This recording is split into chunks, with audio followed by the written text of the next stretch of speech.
காலையிலேருந்து எதுவுமே சாப்பிடலையே, சரி பானிபூரி சாப்பிட்டு உக்காரலன்னா உக்காந்து பாவம்ல தான். நீ உக்கார ஏந்திரி அந்த கோஸ் மூட்டை போட்டார். நான் போய் ஏன்னா இந்த மாதிரி போறியண்ணா, நாங்கள் இல்லாத போட்டோங்கள பின்னாடி நான் இப்படி பேசினது பின்னாடியே வந்து கட்டை எடுத்து அடிச்சிட்டாருண்ணா. நான் ஊந்து சுற்றி பார்க்க ஆளுங்கெல்லாம் பார்க்குற ரத்தமாக போயின்னுக்குது. நான் என்னது கிடச்சன்னுட்டு நான் கேட்டேன், பிளட் எல்லாம் வருதுன்னுட்டு நான் கேட்டு தಕ್ಷಣ நீ யாரு கேட்கறதுக்குன்னுட்டு நன்ன இந்த காது மேல மண்டை மேல அடிச்சிட்டாருண்ணா. அவங்க மிரட்டுறது எப்படி மாட்டிருக்காங்கன்னா, வாபஸ் வாங்குங்க அப்பதான் உங்களால உங்க சொந்த ஊருக்கு போக முடியும். வாபஸ் வாங்கலாம் உங்களால சொந்த ஊருக்கு போக முடியாது, கேஸ் பிரச்சனை ஆயிடுமா, நீங்க வாங்கம்மா வாபஸ் வாங்குங்கன்னு இருக்காங்க. யாரு உங்களை கூட்டிட்டு போனா அவங்க சொந்தக்காரங்க உங்களை கூட்டிட்டு போனாங்க. என்னன்னு சொல்லி கூட்டிட்டு போனா, நீ கேஸ் வாபஸ் வாங்கிக்கோமா, உங்க கோட்டு கீட்டு ஈஸ்க்குவாங்க, உங்களால ஏறி இறங்க முடியாது, உங்களுக்கு எதுவுமே. நான் 2 மணி நேரமா ஸ்டேஷன் வாசல்ல இருக்கேன். மேல ரூம்ல வச்சு அவங்களை பூட்டிட்டாங்க. நீங்க வர வரைக்கும் அவங்களை வெளியே விடல. கலாட்டா சேனல் வந்திருக்காங்க, பிரஸ் வந்திருக்காங்கன்னு சொன்னதுக்கு அப்புறம் தான் அந்த அடிச்சாங்கல்ல இவங்களை கீழே விட்டாங்க. கேஸ் நான் வாபஸ் வாங்க மாட்டேன், கண்டிப்பா நான் சட்ட ரீதியா அவங்களுக்கு என்ன ஹெல்ப்போ நானும் என்னோட பிரசனான்ற ஒரு அட்வொகேட், காசே வேணா ₹1 கூட வேணா, இவங்களுக்காக நம்ம கேஸ் நடத்தலாம், இவங்களுக்கு என்ன நஷ்டம் வீடு நாங்க கோர்ட் மூலமா வாங்கி தந்துடும். நான் கோர்ட்ல சாட்சி சொல்றது நான் ரெடி. இதனால எனக்கு வேலை தான் போவோம், அது கூட போனா பிரச்சனை கிடையாது. அவங்க கிட்ட சொல்றது ஒண்ணு தான், அவங்க பயப்பட தேவையில்ல. கோர்ட் மூலியமா ஒரு நல்லது நடந்தா உங்களை மாதிரி இருக்கிற மத்தவங்களும் பயப்படாம எதா இருந்தாலும் கேள்வி கேட்பாங்க. உங்க கூட நிறைய பேர் அங்க சாப்பிட்டு இருந்தாங்க சார், எல்லாம் சாப்பிட்டு இருந்தாங்க. அவங்களை எதுவுமே கேட்கல. அவரு என்ன மட்டும் தான் அவருக்கு கண்ணுக்கு தெரிஞ்சது, என்ன போல தெரியும். உங்க பேர் என்னம்மா? என் பேர் ராதா. நேற்று என்னம்மா நடந்துச்சு? யாரு உங்களை அடிச்சா? நேற்று நான் குழந்தை எடுத்துனாங்க, பானிபூரி கடை ஒன்று இருந்தது, அங்கே போய் பானிபூரி சாப்பிடலான்னு அங்கே போய் உக்காந்தேன். அவர் என்னன்னாரு, இங்கெல்லாம் உக்காரக்கூடாது, ஏற்கனவே மாடு திருடு போச்சு அண்ணாரு. நான் மாடு எங்களுக்கு நான் எடுத்துன்னு போய் நாங்கள் என்ன பண்ண போகிறோம், இந்த சாப்பிட்டு ஏந்து கிளம்பி போகிறேன் நான்னாரு. அதுக்கு என்ன பண்ணார், இந்த கோஸ் மூட்டை எடுத்து தலைமையில போட்டார். அவர் இந்த பொண்ணு என்னத்துக்கு நான் என்ன தப்பு பண்ணணும் அங்கே அடிச்சான்னு பாரு, இந்த அம்மாவை போட்டு கட்டில 2 அடி அடிச்சிட்டாரு. இவங்களே அடிச்சிட்டாரு, இவரு அடிச்சிட்டாரு. அந்த அம்மாவுக்கு மண்டை மேல ஒரு அடி, இந்த காது மேல அடி. அதுக்கு தான் எங்கள் பொண்ணு என் பையன் எல்லாம் ஓடி வந்து அந்த ஆள் அடிக்கிறதுக்கு போனார். அடிக்க போனால் உள்ளே போயிட்டு அந்த பையன் என்ன பண்ண, சின்ன பையன் கது போனப்போ அந்த கதுல வந்து கை மாட்டிக்கிச்சு. அவன் கையில் அடி பூட்டிக்கிட்டான். கது மாட்டிக்கிச்சு கை. இவன் இசுக்கு சொல்ல அப்படி அந்த நகம் எல்லாம் அப்படி வேணுன்னு வந்துட்டு மாதிரி இருந்தது. அப்புறமா எங்கள் பொண்ணு கிளபலவனை கத்திச்சு, எங்கள் அம்மா இந்த மாதிரி அடிச்சு போட்டியே, நாங்கள் என்ன தப்பு பண்ணார். அப்புறம் இந்த அண்ணன் வந்தார்.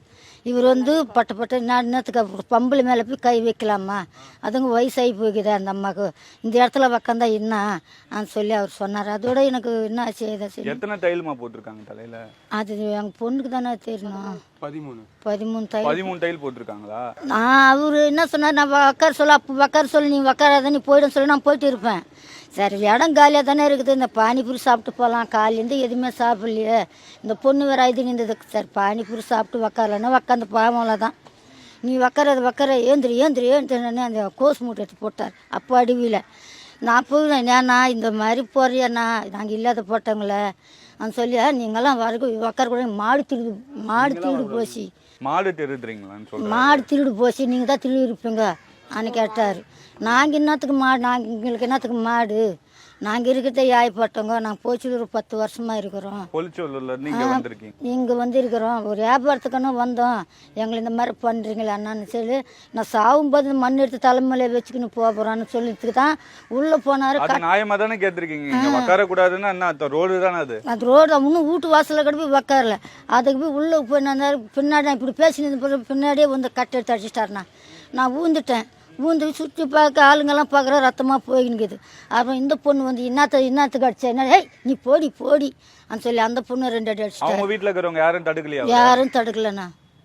அப்புறம் ஒரு ஆள் வந்தார். இல்லைண்ணா, இந்த அக்கா பானிபூரி பாப்பா இந்த அக்கா சாப்பிட்டுருந்தா நான் நான் சாப்பிடுன்னு சொன்னாங்க. எனக்கு வேணா நீங்கள் சாப்பிட்டு வாங்கோ அன்னிட்டு நான் சொன்னேன். சொல்லி அங்கே உக்காண்டிருந்தேன். நான் உக்காண்டிருந்தேன், நான் பார்க்காம நான் உக்காண்டிருந்தேன். இந்த அக்கா பானிபூரி சாப்பிடுது. அந்த தாத்தா ஒரு கோஸ் மூட்டையில் எத்தி இந்த அக்கா மேலே போட்டாங்கோ. அப்புறமா நான் என்னது கிடச்சன்னுட்டு நான் கேட்டேன், பிளட் எல்லாம் வருதுன்னுட்டு நான் கேட்டு தಕ್ಷಣ நீ யாரு கேட்கறதுக்குன்னுட்டு நன்ன இந்த காது மேலே மண்டை மேலே அடிச்சிட்டாருண்ணா.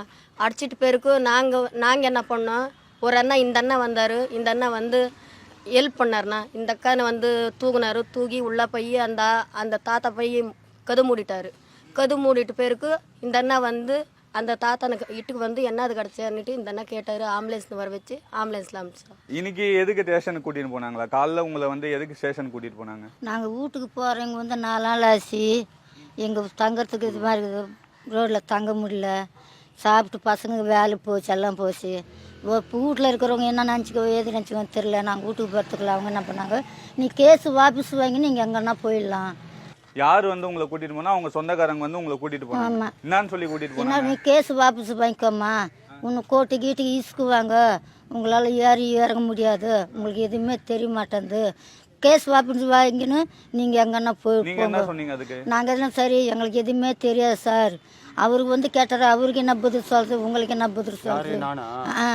இப்ப நேத்து நீங்க போலீஸ்க்கு போனீங்க, போலீஸ் கம்ப்ளைண்ட் எடுத்தாங்களா? என்ன சொன்னாங்க போலீஸ் நேத்து வந்து?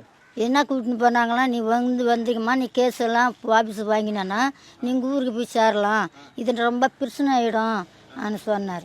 சரி நாங்கள் என்ன சரி நம்மளால ரொம்ப பிரச்சனை ஆகிடுமாமே. ஏன் நீங்க கேட்க வேண்டியதானே, எதுக்கு அடிச்சிங்க அப்போ அப்படின்னு? நான் கேட்கறதுக்கு அதெல்லாம் நான் அன்றைக்கி என்னவோ தெரியல, அடிக்க மாட்டார் அவர், நல்லவர் அவர். முன்னாடி அந்த பொண்ணு மேலே கை வச்சது இல்லை, அது நல்லவர். உங்களுக்கு அவங்களுக்கு இன்னத்துக்கு பகை வரப்போகுது, நீங்கள் கேஸ் வாபஸ் வாங்கிக்கோம்மா நான் அவங்க சொன்னார். சரி எங்கள் ஆளுங்கடைக்கு காலையில் ஃபோன் பண்ணேன். சரி அம்மாக்கா அவங்களுக்கு இவங்களுக்கு சண்டை தகராது ஊயும், ஒரு பயத்துல போயிட்டீங்க. இந்த கேஸ் வாபஸ் வாங்கிக்கிறோம்மான்னு சொல்லி தான் நாங்கள் இங்கே வந்தோம். எதுக்கு பிரச்சனைன்னு போயிட்டீங்களா? இல்ல உங்களை எங்க கூட்டிட்டு போனாங்க? எல்லாரையும் ஆட்டோவில் விட்டுனாங்க. அவங்களே உங்களை ஆட்டோல ஏத்தி கூட்டிட்டு வந்துட்டாங்க. நாங்கள் நடந்து வரலன்னு கூட அவங்க என்ன சொன்னாங்க, ஆட்டோ பிடிக்கிறேன் வந்து ஸ்டேஷனுக்கு வந்து கன்வெர்ட் வாபஸ் வாங்கி நீங்கள் போயிடுங்க. அடிச்சாங்க. அடிச்சுட்டு நடு ரோட்ல இந்த அம்மா வந்து ஒரு 5 நிமிஷம் மயக்க போட்ட நிலைமையில தான் இருந்தாங்க. அதுக்கப்புறம் தான் நான் வந்தேன். நான் வந்து பார்க்கும்போது யாரோ ஆக்சிடென்ட் ஆயிடுச்சுன்னு நினைச்சேன். இப்போ இவங்க அம்மா சொல்லும் போது கேட்டிருப்பீங்க, யாருமே அவங்கள கூட்டிட்டு போய் ஹெல்ப் பண்ணணும்னு நினைக்கல. நான் ஆக்சிடென்ட் சரி நான் டக்குன்னு தூக்கும் போது தான் ஒரு அம்மா சொன்னாங்க, இல்லை சார் தூக்காதீங்க, ஒருத்தர் அடிச்சுட்டு போயிட்டாருன்னு. அடிச்சுட்டு போனால் நான் ஏமா தூக்கூடாது அப்படின்னு. அதுக்கப்புறம் தூக்கி யார் அடிச்சான்னு கேட்டால் உள்ள ஒரு ஆள் இருக்காருன்னு. உள்ள ஒரு ஆள் அடிச்சுட்டு போயிட்டாருமான்னாங்க. யாரும் அடிச்சுட்டு போனா உள்ள அடிச்சுட்டு அவர் ஓடிட்டாருன்னு. கதவு திறக்கலான்னு நான் பார்த்தேன், கதவு பூட்டிட்டாங்க, உள்ள இருந்து பூட்டிட்டாங்க. அதுக்கப்புறம் நான் கதவு தட்டினேன், கதவு திறந்தாங்க. நான் உள்ள போய் அவங்க வெளியில கூட்டு வந்து ஏன் அடிச்சுன்னு கேட்டேன். இவங்கலாம் எப்படி அவன் வீட்டு வாசலில் உட்காரலாம் அப்படின்னு. இவங்களாம் யார் இவங்க அப்படின்னு. இவங்களாம் என் வீட்டு வாசலில் உட்காரக்கூடாதுன்னாங்க. அது வீடு வாசல் கிடையாது, ரோடு தான்.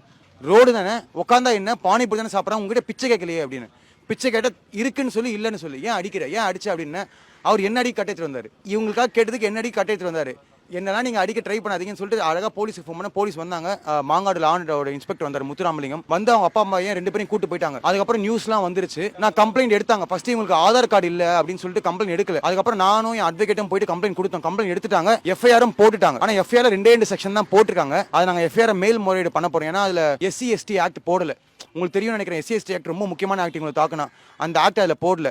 உமன் ப்ரொடக்ஷன் ஆக்டும் போடல, 2மே போடல. சரி இன்னைக்கு காலையில் நான் இவங்களுக்கு சாப்பாடு வாங்கலாம்னு சொல்லிட்டு ஒரு 9 மணிக்கு கால் பண்ணேன். இவங்க ஃபோன் சுவிச் ஆஃப். நான் இவங்களை தேடி பார்க்குறேன், இவங்க எங்கேயுமே காணும். ஸ்டேஷன் வாசலில் போய் பார்க்கலாம்னு பார்த்தா ஸ்டேஷன் வாசலில் இவங்க உட்காந்துருந்தாங்க. இப்போ நான் ஸ்டேஷன் உங்களை அங்கிருந்து மிரட்டி எதுக்கு கூட்டிட்டு போனாங்க? இங்க ஒரே விஷயம் தான் பதறி, இவங்க வாபஸ் வாங்கணுமா. இவங்க வாபஸ் வாங்கினாதான் இவங்களால இங்கேருந்து அவங்க மிரட்டுறதை எப்படி மிரட்டிருக்காங்கன்னா, வாபஸ் வாங்குங்க அப்பதான் உங்களால உங்க சொந்த ஊருக்கு போக முடியும். வாபஸ் வாங்கலாம் உங்களால சொந்த ஊருக்கு போக முடியாது, கேஸ் பிரச்சனை ஆயிடுமா, நீங்க வாங்கம்மா வாபஸ் வாங்கம்மான்னு இருக்காங்க. நான் வாபஸ் வாங்காதீங்க, நான் இப்போ ஸ்டேஷன் வெளியில நீங்களும் இருந்தீங்க, மீடியாவும் இருந்தது, நான் சொல்றேன் வாபஸ் வாங்காதீங்கம்மா, சட்ட ரீதியா நம்ம அவங்க தண்டனை வாங்கி கொடுக்கலாம், அவங்க நஷ்டீடு நான் வாங்கி தரமான்னு. அவங்க அதெல்லாம் மீறி வாபஸ் வாங்க போனாங்க. அது அவங்க ஒரு பயத்திலே தான் இருக்காங்களே அங்க இருந்து கூட்டிட்டு. என்ன பயம், எங்களால் உங்களுக்கு பிரச்சனை ஆகிடுமா, இன்னும் எங்கள் பிறந்ததுலேருந்து இப்போ நாங்கள் ஸ்டேஷனை மூஞ்சி பார்த்ததில்லை, ஒரு வக்கீல் பார்த்ததில்லை.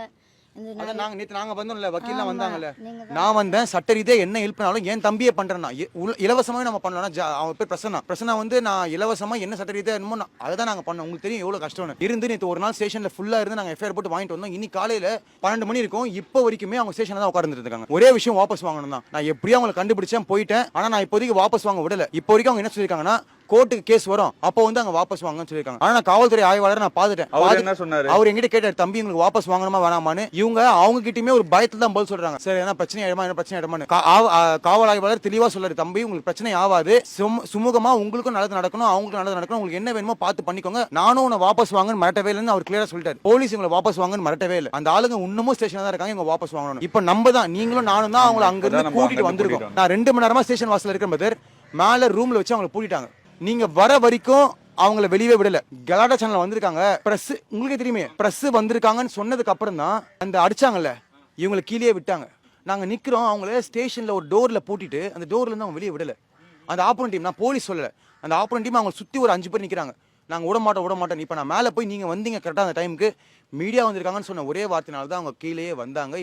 நீங்கள் இன்னொரு 1/2 hour லேட்டாக வந்திருந்தீங்கன்னா அவனுங்க சைன் வாங்கிட்டு கையப்பம் வாங்கிட்டு போயிட்டு இருப்பாங்க. நீங்கள் ரொம்ப நன்றி நீங்கள் வந்ததுக்கு. ஏன்னா நீங்கள் வந்ததால் தான் இந்த வாபஸ்ன்றதே ஸ்டாப் ஆச்சு. இல்லைன்னா அவங்க மாட்டி வாபஸ் வாங்கியிருப்பாங்க. நான் ஒரே ஒரு வேண்டுகோள் தான் இந்த வீடியோ மூலமாக கேட்குறேன்.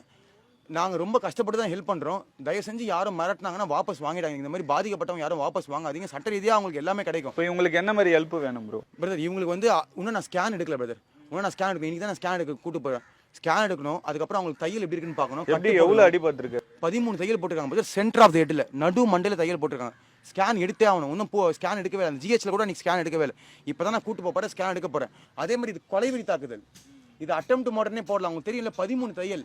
ஆனால் போட்டிருக்குது 116. அவர் அரெஸ்ட் பண்ணாங்களா இல்லையா? அவர் இன்னும் அங்கே தான் இருக்காரு. ஆனால் ஜெயிலுக்கு போல.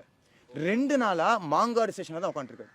ஏன்னா அந்த மாங்காடு ஸ்டேஷனில் அந்த அடிச்சாங்கல்ல அவங்க ஆளுங்க என்ன சொல்லியிருக்காங்க, நான் போலீஸ்கிட்ட நாங்கள் இவங்களை எப்படியாவது கன்வின்ஸ் பண்ணிடுறோம், எங்களுக்கு டைம் கொடுங்க அவங்க தான் போலீஸை ப்ரெஷரே பண்ணாங்க. அடிச்சு 3 நாள் ஆகுது, முன்ன எந்த ஆக்ஷனும் எடுக்கல.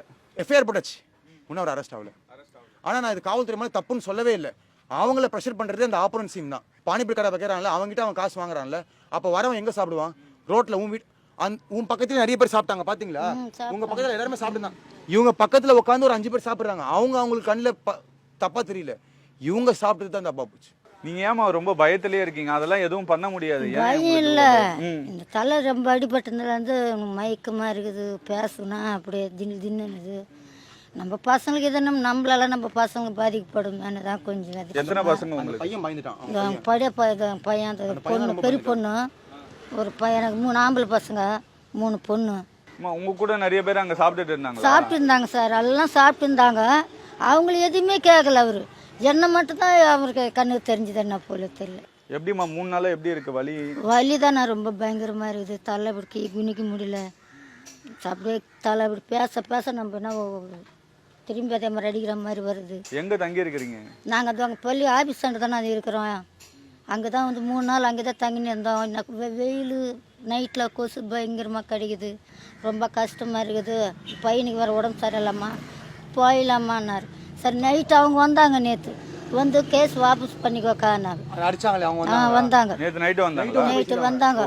கேஸ் வாபஸ் பண்ணிக்கினா உங்களுக்கு நல்லது, அவங்களுக்கு நல்லது. நீ கேஸ் வாபஸ் பண்ணி நீங்கள் போயிடுங்கம்மா வீட்டுக்கு சொல்லி சொன்னார். அதனால தான் நான் கேஸ் வாபஸ் கேட்க வேண்டியதானே. அப்புறம் எதுக்கு அடிச்சாரு அவரு? சொன்னதுக்கு மாடு திருடி போச்சுன்னு அடிச்சாரு. ஒன்று நீங்களே வயசானவங்க, நீங்க எப்படி நாங்கள் போய் மாடு அப்படிக்கா நான் கேட்டேன், மாடு திருடி போச்சான்னா நாங்கள் இந்த கேமராவில் பக்கத்துலேயே கடை இருக்குதுல்ல, அந்த கடையில் மாடு போச்சுன்னா பிடிச்சிட்டு இருப்பாங்களா எங்களை. அந்த கேட்டதுக்கு இதெல்லாம் இருக்கக்கூடாது, நீ ஏந்து போங்கன்னு அந்த மாதிரி கலாட் பண்ணிட்டாரு. சரிம்மா, நீங்க பயப்படாதீங்க, கேஸ் நடக்கும். நீங்க எதுவும் ஊருக்கெல்லாம் போகாதீங்க, கேஸை முடிச்சுட்டே போங்க. நீங்க யாருக்கும் பயப்படாதீங்க. 3 நாள் நான் தான் பார்த்துட்டு இருக்கேன், சாப்பாடு வாங்கி கொடுத்து. கேஸையும் நான் தான் பார்க்க போகிறேன். கேஸ் நாங்கள் வாபஸ் வாங்க மாட்டோம். கண்டிப்பாக நான் இதை வீடியோவாகவும் ஆதாரமாகவும் இருக்கட்டும். இது ஒரு வீடியோவில் கேஸ் நான் வாபஸ் வாங்க மாட்டேன். கண்டிப்பாக நான் சட்ட ரீதியாக அவங்களுக்கு என்ன ஹெல்ப்போ நானும் என்னோட பிரசனான்ற ஒரு அட்வொகேட்டு, காசே வேணாம், 1 ரூபா கூட வேணாம், இவங்களுக்காக நம்ம கேஸ் நடத்தலாம். இவங்களுக்கு என்ன நஷ்ட ஈடு நாங்கள் கோர்ட்டு மூலியமாக வாங்கி தந்துடுறோம். இவங்களுக்கு செலவை நான் பார்த்துக்கிறேன். நஷ்ட ஈடை சட்டப்பூர்வமாக கோர்ட்டு மூலியமாக வாங்கி தரணும். இப்போ அவங்க வந்து காம்ப்ரமைஸ் வந்தாங்கல்ல, 1 ரூபா கூட கொடுக்குறேன்னு சொல்லியா. எனக்கு என்ன, சரி எனக்கு கேஸ் நடத்தணும்னு எனக்கும் ஆசை இல்லை. அது ரொம்ப நாள் ப்ராசஸ் தான். இவங்களுக்கு அடிப்பட்டதில் ஸ்கேன் எடுங்க, ஹாஸ்பிட்டலுக்கு கூட்டு போங்க, சாப்பாடு வாங்கி கொடுங்க, அப்படி பண்ணிட்டு காம்ப்ரமைஸ் பேசினா ஓகே. நீ கேஸை முதல்ல வாபஸ் வாங்கு, அதுக்கப்புறம் நான் உங்களுக்கு எல்லாம் பண்ணுறேன். இவங்களை யாரும் வந்து கேட்க போறான்ற, யாரும் வந்து கேட்க போறேன். நீ முதல்ல கேஸ் வாபஸ் வாங்கினதுக்கப்புறம் நான் மெடிக்கல் செலவை பார்த்துக்கிறேன்றாங்க. இது எப்படின்னு தெரியல. மெடிக்கல் செலவு நானே பார்த்துக்கிறேன், கேஸ் வாபஸ் வாங்க போகிறதில்ல, நடத்த போகிறோம். அந்த பக்கம் வந்துட்டு இருந்தேன். வரும்போது பார்த்தா இந்த அம்மாவை 2 அடியாக அடிச்சாரு தோள்பட்டில். என் வண்டி அங்கே, நீங்கள் வீடியோ பார்த்தீங்கன்னா தெரியும், என் வண்டி அங்கே நிற்கும். நான் ஒரு டீ போட ஓட்டுற டிரைவர். நான் என் வண்டி அங்கே நின்று வண்டிக்குள்ளே நான் என்னால் வண்டி விட்டு இறங்க முடியல கீழே. அதனால் வண்டிக்குள்ளே உட்காந்து லேடிஸ் மேலே எப்படி நீ கை வைக்கலாம், லேடிஸ் இருந்தால் கட்டாயில் அடிக்கிற, கொஞ்சம் கூட அறிவு இல்லையான்னு சொல்லிட்டு கார்லேருந்தே கேட்டேன். அது அவர் காதில் வாங்கலை. சரி பின்னாடி இருந்து வண்டிங்க ஆர்ன் அடிச்சதுனால என்ன பண்ணால் வண்டி ஓரம் விட்டுட்டு வரான்னு வண்டி எடுக்கிறேன். டம்முன்னு ஒரு சத்தம் கேட்குது. பார்த்தா அந்த அம்மா தலையில் அடிச்சிட்டாரு. அவங்க பையன் நின்றுந்தான். இவங்க அப்பாவை கூப்பிடுப்பா, எதுக்குப்பா அந்த மாதிரி ஒரு லேடிஸை கட்டையால் அடிக்கலாம், அவர் எதுக்கு என்ன பண்ணாங்க, ஒரு கட்டையில் அடிக்கலான்னு அவர் கேட்டார். அவங்க அப்பாவை அவர் வெளியே விடலை. அப்புறமேட்டு நாங்கள் 2 பேரும் கேட்டதை பார்த்து அதுக்கப்புறமேட்டு மீதி இருக்கிற எல்லாருமே சரி, அதுக்கப்புறம் யாருமே நான் ஃபஸ்ட்டு போனேன். நான் போய் கேட்க ஆரம்பிச்சதுக்கப்புறம் தோழர் வந்தார். அதுக்கப்புறமேட்டு தான் என்ன பண்ணாங்க, இருக்கிற எல்லாம் சுற்றிக்கிறவங்க வந்து கேட்கறதுக்கு, ஏன்னா யாரா முன்னாடி போனால் தானே பின்னாடி வருவாங்க. 2 பேர் கேட்கறத பார்த்தோன்னே கூட்டம் சேர ஆரம்பிச்சுது. அதாவது நான் டிரைவரு, அதாவது என்னால் என்ன முடியும், நான் பார்த்ததை என்னால் சொல்ல முடியும். இதனால எனக்கு வேலை தான் போவோம், அது கூட போனால் பிரச்சனை கிடையாது. நான் கோர்ட்டில் சாட்சி சொல்கிறது நான் ரெடி. ஏன்னா நான் கண் கூட பார்த்தேன். நான் அந்த என்னால் வண்டியில் விட்டு இறங்க முடியாதனால தான் அவங்க அடி வாங்கிட்டாங்க.